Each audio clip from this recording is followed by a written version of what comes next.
एक राजा था इस देश में, उसका नाम था चंद्रगुप्त विक्रमादित्य। बड़ा न्यायप्रिय राजा था। उसके दरबार में एक मुकदमा आया। दो माताएं थीं और एक बेटा था। एक माँ कहती थी मेरा बेटा है, दूसरी माँ कहती थी मेरा बेटा है। दोनों झगड़ रही थी। राजा ने कहा तलवार ले आओ, इस बच्चे को आधा आधा काट दो। तो तलवार आई, बच्चे को काटने के लिए राजा ने तलवार उठाई तो असली माँ चिल्लाने लगी कि नहीं नहीं, बच्चे को काटो मत, पूरा का पूरा दूसरी माँ को दे दो, कम से कम जिंदा तो रहेगा। राजा समझ गया असली माँ यही है जो बच्चे को कटता हुआ नहीं देख सकती अपनी आंखों से। राजा ने क्या किया, नकली माँ से बच्चा छीना और असली माँ को दे दिया। पूरे मुकदमे का फैसला 2 मिनट में हो गया। ऐसी न्याय व्यवस्था हम इस देश में लाना चाहते हैं। अगर यही मुकदमा आईपीसी, सीआरपीसी, सीपीसी में आप लेके आ जाइए, मैं चैलेंज देता हूं 50 साल इसका फैसला नहीं होगा। दोनों माताएं बूढ़ी होकर मर जाएंगी, बच्चा भी जवान होकर बूढ़ा हो जाएगा, मुकदमा चलता ही जाएगा, चलता ही जाएगा, चलता ही जाएगा, फैसला कभी नहीं आएगा। क्योंकि अंग्रेजी न्याय में न्याय होता नहीं। हम न्याय की व्यवस्था चाहते हैं, ऐसे कानून बनाना चाहते हैं। न्याय व्यवस्था को हम स्वदेशी करना चाहते हैं। इसी तरह से शिक्षा व्यवस्था को स्वदेशी बनाना चाहते हैं। अभी जो शिक्षा हम लेते हैं वो मैकॉले की है। मैकॉले ने जो पाठ्यक्रम तय किया वही हम पढ़ते हैं, और दुर्भाग्य से मैकॉले जो पाठ्यक्रम हमको दे गया वो इतना रद्दी और बेकार का है जो जिंदगी में कभी काम नहीं आता।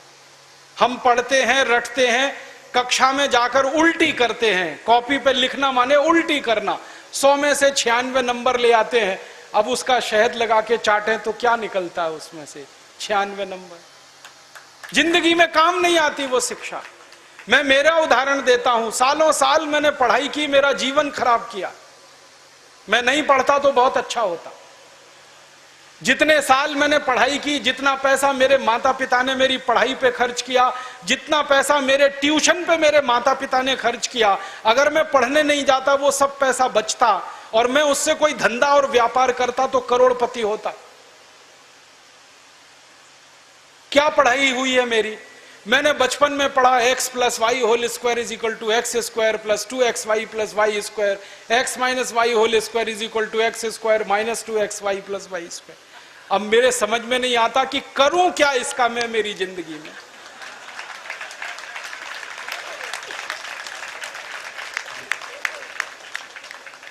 मेरे गणित के प्रोफेसर ने मुझको पढ़ाया, मैंने रटा, रट रट के दिमाग खराब किया, घंटों घंटों बर्बाद किए, किलो किलो कागज मैंने लिख लिख के खराब किए, और वो मेरी जिंदगी में आज तक काम नहीं आया। x + y होल स्क्वायर क्या करूं मुझे मालूम ही नहीं। मेरे गणित के प्रोफेसर को एक दिन मैंने कहा कि आपने मुझे ये क्यों पढ़ाया x + y होल स्क्वायर, मेरी जिंदगी में तो काम नहीं आया। तो मेरे गणित के प्रोफेसर कहते हैं यार काम तो मेरे भी नहीं आया, मुझको किसी ने पढ़ाया, मैंने तुमको पढ़ाया। ये भेड़िया धसान क्यों चला रहे हो इस देश में? जो काम नहीं आता वो क्यों पढ़ा रहे हो इस देश के बच्चों? बचपन में मुझे पढ़ाया गया अमेरिका का पहला राष्ट्रपति कौन, क्या करूं इसका? मान लीजिए मुझे मालूम है अमेरिका का पहला राष्ट्रपति जॉर्ज वॉशिंगटन, करूं क्या? मालूम है मुझे, क्या करूं इसका? मैं सब्जी खरीदने जाता हूं बाजार में, सब्जी वाले को कहता हूं देखो मुझको मालूम है अमेरिका का पहला राष्ट्रपति जॉर्ज वॉशिंगटन था, वो सब्जी देगा क्या मुझे? फालतू में रटा रटा के मेरा दिमाग खराब कर दिया। अमेरिका का पहला राष्ट्रपति कौन? और मुझे इतना दुख होता है, तकलीफ होती है कि कोई मुझे ये पूछना शुरू करे कि तुम्हारे परिवार का पहला राष्ट्रपति कौन? मुझे नहीं मालूम।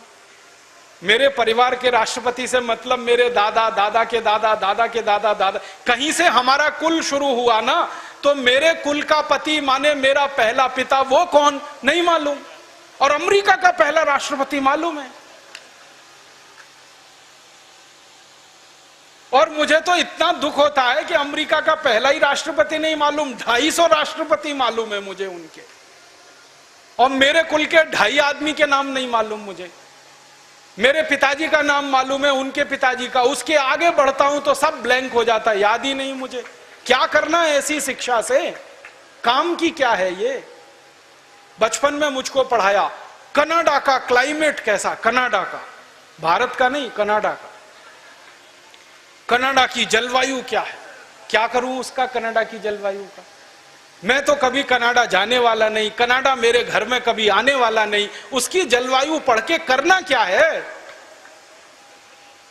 मैं शिवपुरी में रहता हूं, मैं भोपाल में, ग्वालियर में रहता हूं, मुझे शिवपुरी की जलवायु मालूम है तो कुछ काम आने वाली है, कनाडा की जलवायु क्या काम आने वाली है। कभी जिंदगी में मौका मिला कनाडा जाने का, जिसका कोई दूर दूर तक संभावना नहीं है, तब जाके वो बात कभी काम आएगी। उसके लिए रट रट के, पढ़ पढ़ के दिमाग खराब कर दिया घंटों घंटों, ऐसा फालतू इतिहास पढ़ाया। अकबर बड़ा महान था, होगा, मैं क्या करूं। अकबर महान था, ठीक है, मैं क्या करूं उसका, मेरी जिंदगी में उससे क्या फायदा होने वाला है अकबर की महानता से। मतलब मैं कहना यह चाहता हूं कि जो ज्ञान हम ले रहे हैं हमारी शिक्षा में, वो जिंदगी में कभी काम नहीं आता।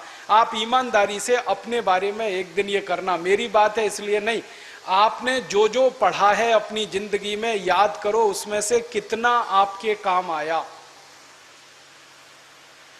शायद आप 100 का नंबर निकालेंगे तो 5 भी काम नहीं आया, 5% भी काम नहीं आया। जो काम नहीं आया पढ़ा क्यों, फिर रटा क्यों उसको।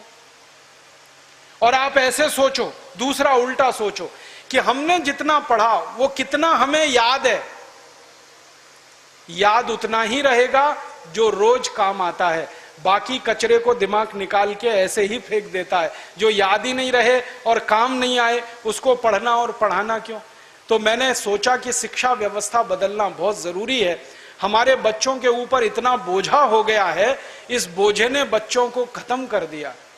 कभी कभी तो मुझे इतना अफसोस होता है, अखबारों में खबर पढ़ता हूं, 12वीं कक्षा का रिजल्ट आया, इतने बच्चों ने आत्महत्या कर ली। क्यों, फेल हो गए।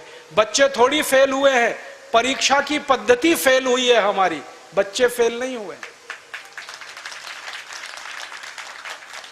बच्चों के बारे में तो सारी दुनिया कहती है कि वो तो कच्ची मिट्टी के घड़े के जैसे हैं, जैसा आप शेप दोगे वैसे हो जाएंगे। हमारे बच्चों को हमारे अध्यापक और परीक्षा वाले शेप नहीं दे पाए, इसलिए परीक्षा पद्धति फेल हुई है, बच्चे फेल नहीं हुए। मुझे तो कई बार यह कहने के मन करता है कि बच्चों को फेल करने वाले अध्यापकों को फेल करना चाहिए, क्योंकि उन्होंने पढ़ाया नहीं ठीक से, समझाया नहीं बच्चों को ठीक से। और इस शिक्षा पद्धति में क्या भेड़िया धसान है। 100 में से 90 नंबर लाओ, 99 नंबर लाओ, 98 नंबर लाओ तो आप बहुत होशियार हैं, 33 नंबर लाओ, 30 नंबर लाओ तो आप बिल्कुल बेकार हैं। न्यूटन को तो जिंदगी में कभी भी 30 से ज्यादा नंबर आए नहीं, बेकार है न्यूटन, वो तो सारी दुनिया में पूजा जाता है। कभी फेल, हमेशा ही फेल हुआ, पास ही नहीं हुआ कभी न्यूटन। स्कूल वालों ने निकाल दिया उसको कि हर बार फेल हो जाता है, फेल हो जाता है, ये पढ़ने लायक नहीं है। जब स्कूल ने निकाल दिया उसको, तब उसका दिमाग खुल गया और उसने गिरते हुए सेब को देख लिया और उसने गुरुत्वाकर्षण का सिद्धांत दे दिया। जो आदमी स्कूल में फेल हो गया था, अब सारी दुनिया उस पर पीएचडी करती है और उसके गुणगान करती है। माने फेल और पास होने से किसी व्यक्ति के जीवन का कोई लेना देना नहीं। आप आइंस्टाइन की अगर कहानी पढ़ोगे तो आइंस्टाइन तो 9 कक्षा के आगे पढ़ नहीं पाया कभी, निकाल दिया स्कूल ने उसको, क्योंकि वो कुछ और सोचता रहता था। स्कूल ने निकाल दिया और निकालने के बाद सारी दुनिया में E=mc² का जो सिद्धांत दे दिया, सारी दुनिया उसका गुणगान करती है और एक ऐसे आदमी को पूछती है जो स्कूल में 9 क्लास के आगे बढ़ा ही नहीं।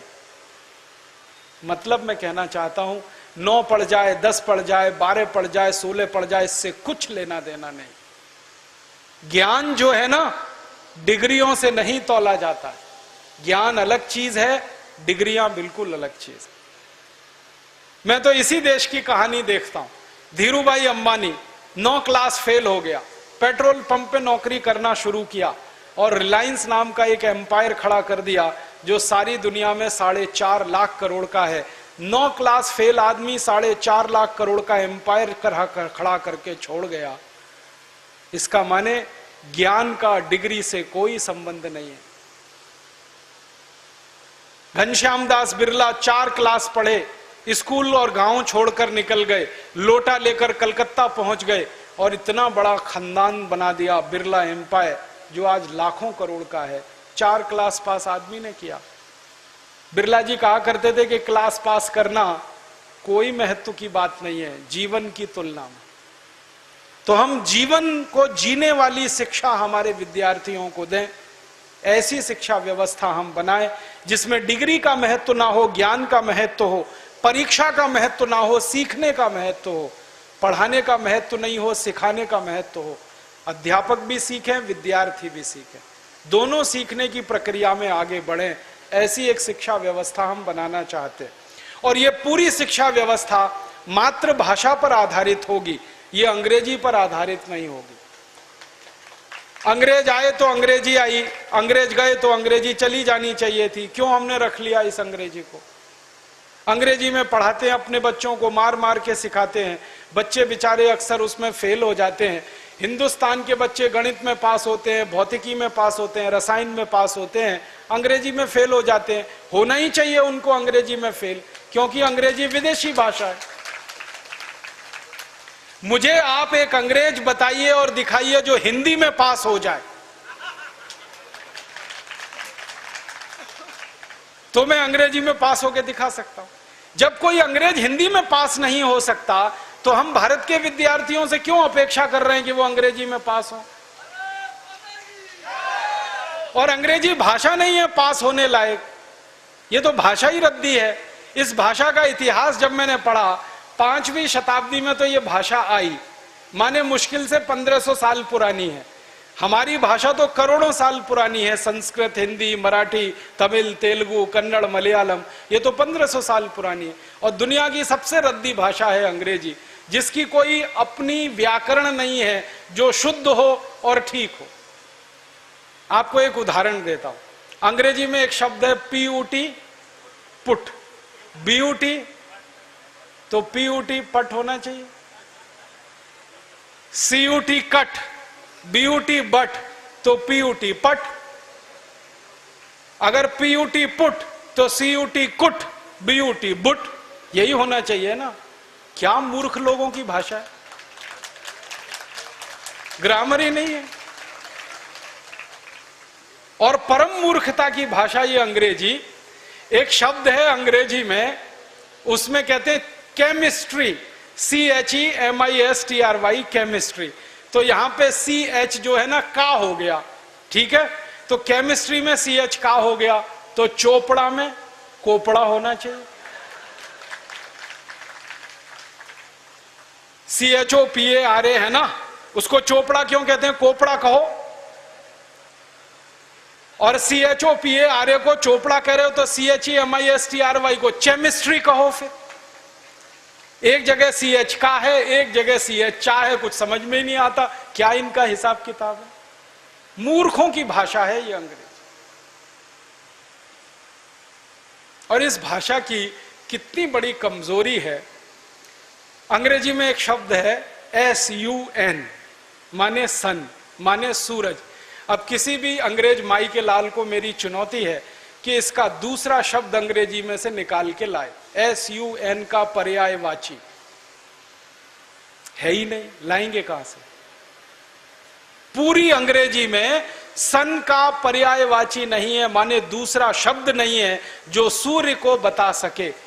अब हम संस्कृत की बात करें, सूर्य एक शब्द है, दिनकर, दिवाकर, रवि, भास्कर, मार्तंड, 84 शब्द हैं हमारे पास संस्कृत में। अंग्रेजी में एक ही है। एक शब्द है अंग्रेजी में मून, एक ही है, चंद्रमा। और हम संस्कृत में 56 शब्द हैं चंद्रमा के लिए। अंग्रेजी का एक शब्द है वाटर, माने पानी, वो अकेला एक ही है। वो नदी का पानी हो या नाले का, कुएं का हो या तालाब का, सब पानी वाटर है। और यहां भारत में हर पानी के लिए अलग शब्द है। बारिश का पानी अलग, समुद्र का पानी अलग, नदी का पानी अलग, तालाब का अलग, सरोवर का अलग, नाले का पानी अलग, कीचड़ का पानी अलग, सब पानी के लिए अलग अलग शब्द है। अंग्रेजी में एक ही है, वाटर। बहुत गरीब भाषा है अंग्रेजी,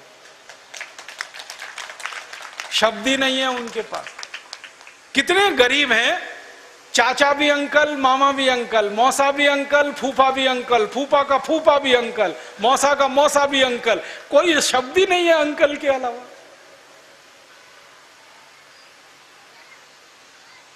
और चाची, मामी, मौसी सब आंटी, कोई दूसरा ही शब्द नहीं है उनके। हम तो मूर्ख लोग इस अंग्रेजी में फंस गए, अकल नहीं हमारी तो मारी गई है। हमारे देश में जो अंग्रेजी पढ़ गए ना, अकल उन्हीं की मारी गई है। जो नहीं पढ़े वो बहुत होशियार।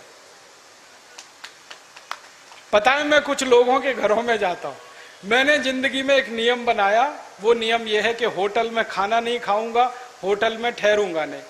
तो झक मार के मुझे घरों में ही ठहराना पड़ता है, खाना खिलाना पड़ता है, क्योंकि मैं खाता नहीं, होटल में ठहरता नहीं। तो हर बार नए नए घरों में जाता हूं खाना खाने, रहने के लिए। तो अंग्रेजी पढ़े लिखे लोगों के घर में भी जाता हूं, तो वो कैसे मूर्ख दिखाई देते हैं, मुझे उसका उदाहरण बताता हूं।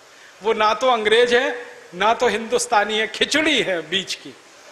और वो खिचड़ी कैसी है, किसी के घर में गया तो पिताजी का नाम घर में रामदयाल, माताजी का नाम गायत्री देवी, बेटे का नाम टिंकू। अब मैं यही पूछता हूं कि रामदयाल और गायत्री देवी का टिंकू कहां से आ गया?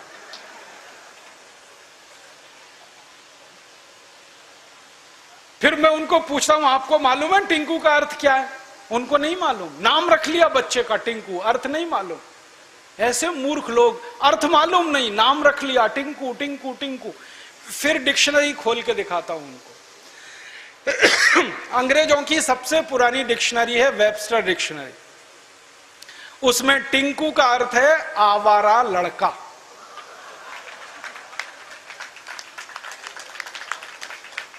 जो लड़का बाप की ना सुने, मां की ना सुने, वो टिंकू है। और हम क्या कर रहे हैं, पढ़े लिखे मूर्ख लोग, आज्ञाकारी लड़के को टिंकू टिंकू टिंकू बोल बोल के आवारा बनाने की तैयारी कर। ऐसे अंग्रेजी मूर्खों के घरों में जब मैं जाता हूं तो ऐसे ही नाम मिलते हैं, बबली, डबली, डब्लू, बबलू। क्या मतलब है डब्लू, बबलू, बबली, डबली? डिम्पल, ट्विंकल, कुछ मतलब ही नहीं। कुछ भारत में नाम की कमी हो गई है क्या? और इससे भी बड़ी बड़ी मूर्खताएं मैं देखता हूं। कोई अधकचरे हिंदुस्तानी, माने आधा अंग्रेज आधा हिंदुस्तानी के घर में जाऊं तो इंप्रेशन जमाने के लिए, माने रौब जमाने के लिए अंग्रेजी झाड़ेगा। हाँ, भले गलत सलत, लेकिन झाड़ेगा जरूर, रौब पड़े उसके ऊपर। वो क्या कहेगा, हिंदी में भी बोल सकता है, वो बात नहीं बोलेगा। वो कहेगा, oh Rajiv Dikshit, she is my missus. तो मैं पूछता हूं, really she is your missus? क्योंकि उसको मिसेस का अर्थ नहीं मालूम। मिसेस का अर्थ जानते हैं क्या है? हर देश की अपनी सभ्यता, अपनी संस्कृति होती है, तो उसमें से निकले हुए शब्द की भी अपने इतिहास और संस्कृति की व्यवस्था होती है। इंग्लैंड की सभ्यता कैसी है मालूम है? इंग्लैंड की सभ्यता में एक सबसे खराब बात है जो आपको कभी पसंद नहीं आएगी, कि वहां एक स्त्री और एक पुरुष जिंदगी भर साथ कभी भी नहीं रहते, बदलते रहते हैं। जैसे हम कपड़े बदलते हैं ना, वैसे वो एक दूसरे को बदलते रहते हैं। एक पुरुष की 20 स्त्रियां हो सकती हैं, एक स्त्री के 20 पुरुष हो सकते हैं। मेरे कई दोस्त हैं इंग्लैंड और यूरोप में जिनकी 40-40 शादियां हुई हैं, 41वीं करने को तैयार है। ये उनके यहां चलता रहता। इसको उनकी भाषा में कहते हैं एक्स्ट्रा मैरिटल अफेयर्स, पर स्त्री गमन पर पुरुष गमन। तो एक पुरुष कई स्त्रियों से संबंध रखता है, एक स्त्री कई पुरुषों से संबंध रखती है। तो पत्नी को छोड़कर जितनी स्त्रियों से संबंध रखने वाले होते हैं वो सब मिसेज में जाते हैं। माने मिसेज का अर्थ है धर्म पत्नी को छोड़कर कोई भी महिला जिसके साथ आप बिस्तर में रात को सोएं, वो मिसेज होती है, पत्नी को छोड़कर। अब यहां धर्म पत्नी को मिसेज बनाने में लगे हुए हैं। मूर्खों के मूर्ख पता नहीं कहां से पैदा हो। मिस्टर का मतलब उल्टा है, पति को छोड़कर कोई भी पुरुष जिसके साथ आप रात बिताएं वो मिस्टर होता है। यहां पति को मिस्टर बनाने में लगे हो। छोड़िए इन अंग्रेजी शब्दों को, इनमें कुछ दम नहीं। और एक तो सबसे खराब अंग्रेजी शब्द है, पता नहीं लोग बोलते कैसे हैं उसको, मैडम।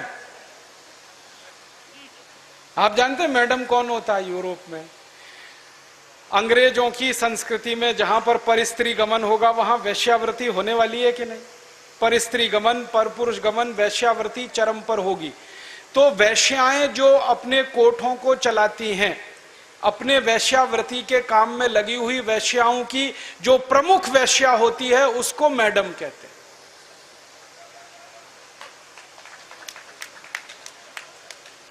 और यहां हिंदुस्तान में अपनी बहनों को मैडम कह देते हैं। ऐसे मूर्ख लोग मैंने इस देश में देखे हैं। अपनी धर्मपत्नी को मैडम कहने में शर्म नहीं आती, ओ मैडम इधर आओ। और वो धर्मपत्नी को भी शर्म नहीं आती मैडम कहलवाने में, वो भी कहती है मैडम कहो मुझको। जान तो लो कि मैडम होती कौन है, फिर कहलवाओ। अपने भारत में कितने सुंदर सुंदर शब्द हैं। श्रीमती, श्री माने लक्ष्मी, मति माने बुद्धि, बुद्धि माने सरस्वती, लक्ष्मी। तो जहां सरस्वती लक्ष्मी एक साथ निवास करे वो श्रीमती, उसको हमने मिसेस बना दिया। ये मूर्खाधिपति हमारे देश में अंग्रेजी पढ़े लिखे, इन्होंने बड़ा सत्यानाश किया, बेड़ा गर्क किया इस देश का। इस अंग्रेजी भाषा ने किया, फिर इन्होंने और ज्यादा किया। मेरा आपसे हाथ जोड़कर निवेदन है, इस अंग्रेजी भाषा में मत फंसिए, कुछ इसमें रखा नहीं है, दम नहीं है। कभी कभी तो मैं लोगों के घरों में जाता हूं, इतना गुस्सा आता है मुझे। कभी कभी अंग्रेजी पढ़े लिखे लोगों के घर में जाता हूं तो छोटे छोटे बच्चे होते हैं ना, उनको उनके माता पिता कहते हैं देख बेटा अंकल आए हैं, जरा पोएम तो सुना। मैं कहता हूं भाई मैं अंकल नहीं हूं, मुझे या तो मामा बना लो या चाचा बना लो, दोनों में ही आपका फायदा है, मेरा भी फायदा है। मामा बनो तो भी फायदा, चाचा बनो तो भी फायदा, अंकल में तो कुछ रखा नहीं है। फिर उनके माता पिता को कहता हूं ये आप इनको पोएम क्यों सुनवाते हैं, कविता सुनवाओ ना। तो उनको पोएम और कविता का अर्थ ही पता नहीं है, पोएम अलग है कविता अलग है। अब वो बच्चे चालू हो जाते हैं टेप रिकॉर्डर की तरह से और पोएम सुनाते हैं मुझको, rain rain go away come again another day little baby wants to play. अब मैं बच्चे को पूछता हूं तुमको मालूम है इसका अर्थ क्या है? नहीं मालूम। किसने सिखाया? मम्मा ने सिखाया। मम्मा को पूछा आपको अर्थ मालूम है रेन रेन गो अवे? नहीं मालूम। किसने बताया? टीचर ने बताया। टीचर को पूछो, उनको भी अर्थ नहीं मालूम। तो रटाया क्यों फिर बच्चे को? अर्थ ही नहीं पता। फिर बच्चों को मैं बताता हूं देखो इसका अर्थ ये है, बारिश बारिश तुम चली जाओ मत आओ क्योंकि मुझे खेलना है। माने छोटे बच्चे को खेलना है, इसलिए वो बारिश को कह रहा है बारिश बारिश तुम चली जाओ, यहां मत आओ क्योंकि मुझे खेलना है। अब ये बच्चे कविता गा रहे हैं, बारिश बारिश तुम चली जाओ, यहां मत आओ, मुझे खेलना है। और ये ईश्वर से प्रार्थना के रूप में कविता है। करोड़ों बच्चों ने ये कविता गाई और ईश्वर ने सुन ली तो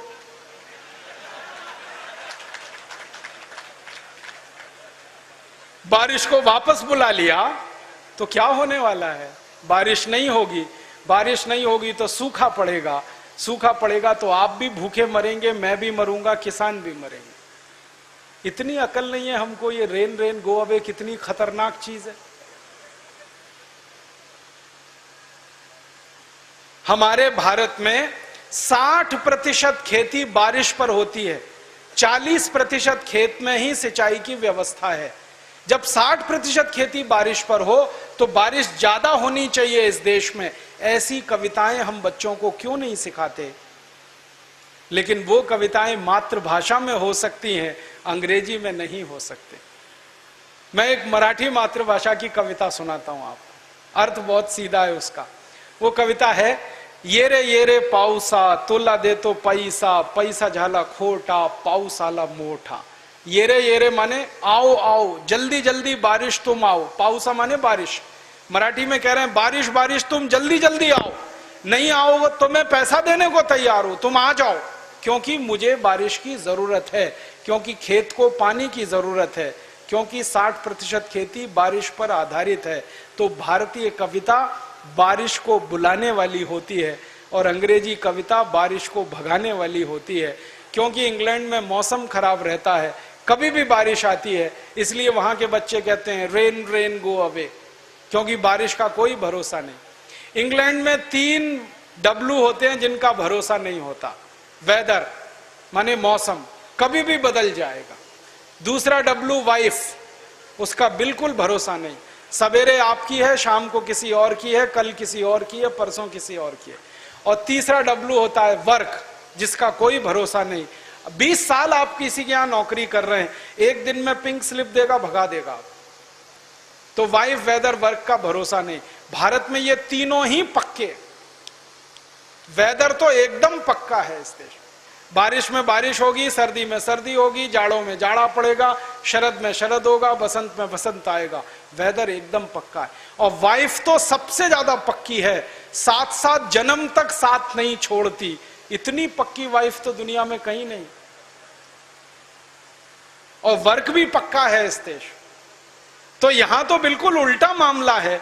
हमारी कविताएं तो ऐसी होनी चाहिए जैसा हमारा स्वभाव, जैसी हमारी परंपरा, जैसा हमारी संस्कृति, जैसी हमारी सभ्यता। अंग्रेजों की कविताएं हम क्यों सीखें, क्यों सिखाएं?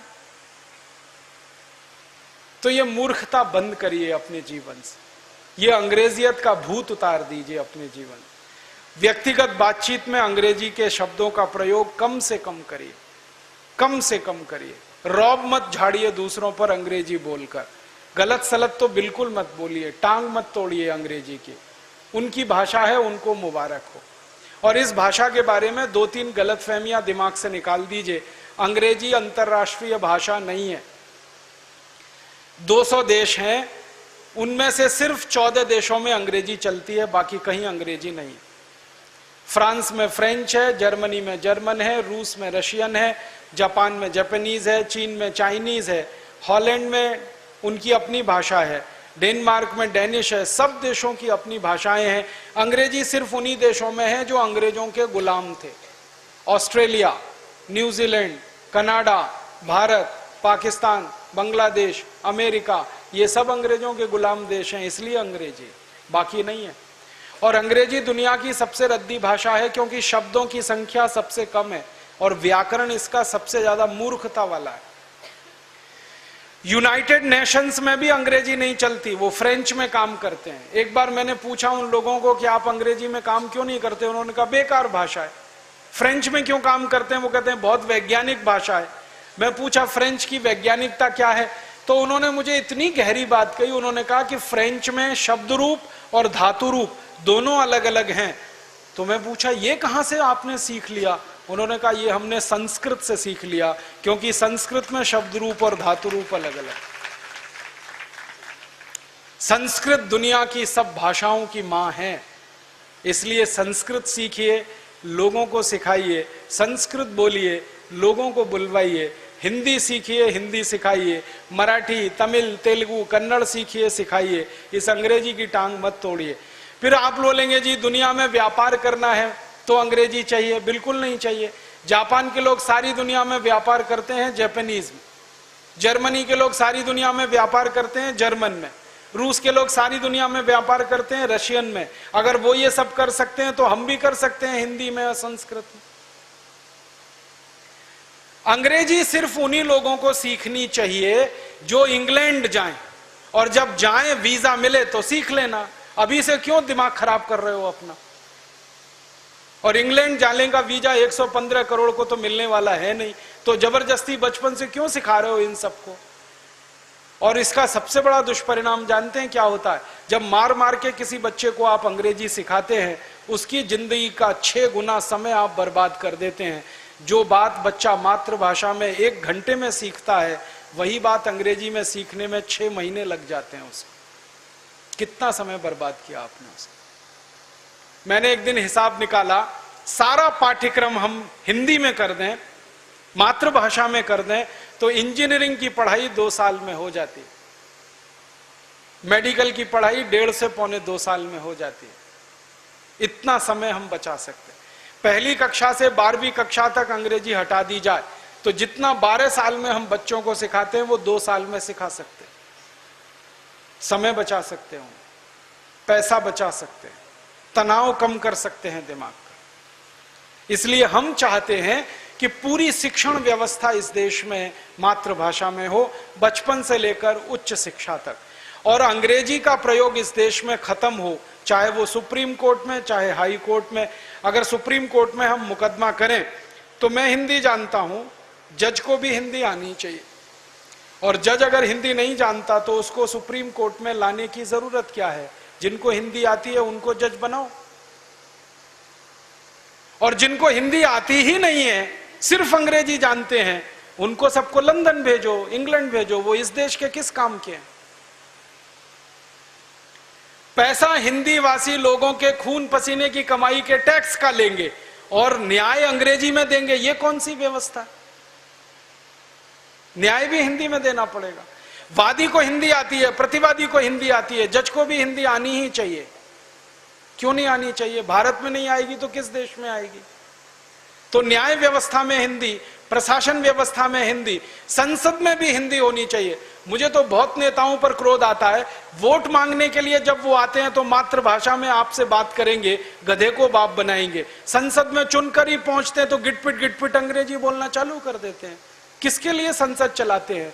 1% लोगों को इस देश में अंग्रेजी समझती है, 99% लोगों को नहीं समझती। संसद में किसको सुनाने के लिए अंग्रेजी में बात करते हैं? मुझे भारत के पूर्व प्रधानमंत्री श्री अटल बिहारी वाजपेयी की एक बात याद आती है। वो कहा करते थे कि यूनाइटेड नेशन न्यूयॉर्क में जाके हिंदी बोलना आसान है, भारत की संसद में हिंदी बोलना बड़ा मुश्किल का काम है। इतनी अंग्रेजियत हमारे देश में आ गई। अटल जी ने न्यूयॉर्क में, संयुक्त राष्ट्र में हिंदी में धारा प्रवाह भाषण दिया था। वो कहते हैं कि यहां झक मार के अंग्रेजी में बोलना पड़ जाता है, अपनी संसद। ये शर्मनाक स्थिति बदलनी पड़ेगी हमें। मातृभाषा में सारे काम हमें करने हैं। हमें हमारे जीवन में कुछ संकल्प लेने हैं। वो ये, हम भारतवासी हैं तो भारतीय भाषाओं में अपने जीवन को चलाएं, भारतीय भूषा पहनना शुरू करें, ये अंग्रेजी भूषा छोड़ें। मुझे तो बड़ी शर्म लगती है, इस देश के लोग क्या मूर्खता करते हैं। अंग्रेज चले गए, उनकी भूषा पकड़ के रखी हुई है, टाई, कोट, पैंट और काला कोट, भयंकर गर्मी में और गर्मी देने वाला। इस देश के वकीलों को देखता हूं, जून की भयंकर गर्मी में 50 डिग्री सेंटीग्रेड के तापमान में अदालत में अंधाधुंध बहस करते हैं, काला कोट चढ़ाकर और टाई लगाकर। पसीना पसीना अंदर से होता रहता है, कोट पर पसीना जमता रहता है, कोट सफेद सफेद हो जाता है। उसको उतारो तो 10 मीटर दूर बदबू आती है उस पसीने की। इसको उतार के क्यों नहीं फेंक देते इस काले कोट को? अंग्रेजों के जमाने में काला कोट होता था, अब अंग्रेजों के जाने के बाद काले कोट का मतलब क्या? हटाओ इसको। कभी कभी मैं ऐसे दृश्य देखता हूं, आप भी देखते होंगे। एक बारात जा रही है, बारात में दूल्हे राजा 3 पीस सूट और टाई लगा के घोड़े पे चढ़कर बैठे हुए हैं। मूर्खों के मूर्ख, सुपर इडियट। शादी वाले दिन इतनी इडियोसिटी, इतनी मूर्खता की जरूरत क्या? और जून की भयंकर गर्मी में दूल्हे राजा घोड़े पर 3 पीस सूट लाद के चढ़े हैं, पसीना पसीना हो रहे हैं। ससुराल में जाके चिल्लाते, एसी लाओ, कपड़े उतार के फेंक दो, एसी की जरूरत क्या है? और उस दूल्हे राजा को मैं कहता हूं, भाई तुम 3 पीस सूट और टाई लगा के अपनी दुल्हन को लेने आए हो, तो अपनी दुल्हन को स्कर्ट पहना के लेके जाओ, तब तो समझ में आता है। क्योंकि अंग्रेज आदमी जब सूट और टाई पहनता है तो उसकी पत्नी स्कर्ट पहनती है, तब तो दोनों एक जैसे हैं ना। हम कहते हैं पति पत्नी गृहस्थी के 2 पहिए हैं, एक पहिया साइकिल का, दूसरा ट्रैक्टर का, कैसे चलेगी ये? एक को तो 3 पीस सूट और पहना दिया टाई, और पत्नी को साड़ी में, तो पत्नी को स्कर्ट में रखो, तुम 3 पीस सूट और टाई में रहो। या तुम पत्नी को साड़ी में रखते हो तो खुद धोती कुर्ता क्यों नहीं पहनते? भारतीय पोशाक कितनी अच्छी पोशाक है, धोती कुर्ता पजामा खुला रहता है ना, अंदर हवा जाती रहती है। पतलून एकदम टाइट पहन लेते हैं और जीन्स चढ़ती नहीं है तो जमीन पर लेट जाते हैं, 45 डिग्री पे पांव उठा के खींच खींच के चढ़ाते हैं। ऐसी टाइट जीन्स पहन के बैठे, और चढ़ गई तो उतरती नहीं है, और कई बार उसके साथ बहुत कुछ उतर जाता है। ऐसे मूर्ख लोग इस देश में कहां से आ गए? ये अंग्रेजी भूषा छोड़ो, अंग्रेजी भाषा छोड़ो, सब कुछ बंद करो, ये अंग्रेजों का खत्म करो इसको, ये ठीक नहीं। हम भारतीय हैं, भारतीय भाषा इस्तेमाल करें, भारतीय भूषा इस्तेमाल करें, भारतीय भोजन इस्तेमाल करें। हमारा भोजन अपने बहुत स्वास्थ्य के लिए अच्छा है। रोटी, चावल, दाल, सब्जी, इडली, सांभर, रसम, उत्तपम, बड़ा, ये सब, pizza, burger, hot dog, cold dog, chow mein, ये सब अंग्रेजी भोजन। और विचित्र विचित्र नाम है, हॉट डॉग, गरम कुत्ता, कोल्ड डॉग, ठंडा कुत्ता, खा रहे हैं उसको। यह क्या मूर्खता का भोजन है। एक वो डबल रोटी होती है, पाव रोटी, जो सड़े मैदे से बनती है। आप कभी अगर बनता हुआ देख लें तो उसको छू नहीं सकते, इतनी गंदे तरीके से वो बनती है। मैदे को सड़ाते जाते हैं, फर्मेंट करते हैं, फिर उससे डबल रोटी बीच से काटते हैं, कुछ सलाद भर दिया, खीरा, ककड़ी, फिर कहते हैं हॉट डॉग हो गया, कोल्ड डॉग हो गया। क्या मूर्खता। अपने पास इडली, सांभर, रसम, उत्तपम, इतनी वैरायटीज इस देश में है। यूरोप और अमेरिका में तो कुछ नहीं है। पाव रोटी, डबल रोटी, यही खाते हैं पूरे देश में। 24-25 देशों में एक ही भोजन है और कुछ है ही नहीं। गेहूं है, गेहूं से आटा बनाते हैं। आटे को मूर्ख लोग रोटी नहीं बना पाते, क्योंकि रोटी बनाना नहीं आता। पूरे यूरोप में, अमेरिका में किसी को रोटी बनाना नहीं आता। भारत की हर माँ और बहन को आता है, यूरोप की किसी स्त्री को नहीं आता। वो आटा दे दो उनको गेहूं का और कहो रोटी बनाओ, तो इतना पानी डाल के उसको सान सून के रख देते, पता ही नहीं है कि कितना पानी डालते हैं, कितना रेशियो, कितना प्रपोर्शन। मैंने तो यूरोप में ऐसी मूर्ख माताएं देखी हैं, दही जमाना नहीं आता उनको। हाँ, वो दही का पाउडर ले आते हैं, पानी में घोल के पी जाते हैं, ना दही ना मट्ठा। हमारे घर की हर मां को दही बनाना आता है, और सब्जी बनाना किसी को नहीं आता। बाजार से बनी बनाई सब्जी डब्बे में लाते हैं, प्लेट में रख के ऊपर से नमक डाल के खा जाते हैं। सब्जी बनाना नहीं आता, दाल बनाना नहीं आता, रोटी बनाना नहीं आता। हमको सब कुछ आता है। टेक्नोलॉजी में हम उनसे बहुत ऊंचे हैं। गेहूं का एक आटा जिसको किसी भी भारतीय माँ और बेटी या बहन को दे दो, उससे 50 किस्म की चीजें वो बना सकती है। पूरी बना सकती है, कचौरी बना सकती है, पराठा बना सकती है, आलू का पराठा, गोभी का पराठा, फिर मटर का पराठा, पता नहीं कितने तरह के पराठे, कितनी तरह की पूरी, कितने तरह की कचौरी। एक दिन मैंने हिसाब निकाला, मैं भारत में जन्म ले लिया उस दिन से, और जिस दिन मैं मरूंगा उस दिन तक हर दिन एक नया स्वादिष्ट व्यंजन बना के इस देश में मैं खा सकता हूं। वो यही संभव है, किसी दूसरे देश में संभव नहीं। इतनी व्यंजन की विभिन्नता इस देश में कहीं नहीं। और मुझे तो लगता है कि भारत में सबसे बड़ी शोध अगर हुई है तो रसोई घर में हुई है, और कहीं नहीं हुई। इतना अच्छा रसोई घर हमारे पास, फिर हम pizza, burger, hot dog, cold dog, chow mein के लिए परेशान हो। वो चाउमीन तो पता नहीं कैसे लोग खा जाते हैं, एकदम सड़े हुए मैदे की चीज। खानी है तो सिवई बना के खा लो अपने घर में, चाउमीन से अच्छी है। तो भोजन भारत का करो, भाषा भारत की बोलो, भूषा भारत की रखो, भजन भी भारत का करो, संगीत भी भारत का सुनो। ये विदेशी संगीत में कुछ रखा नहीं।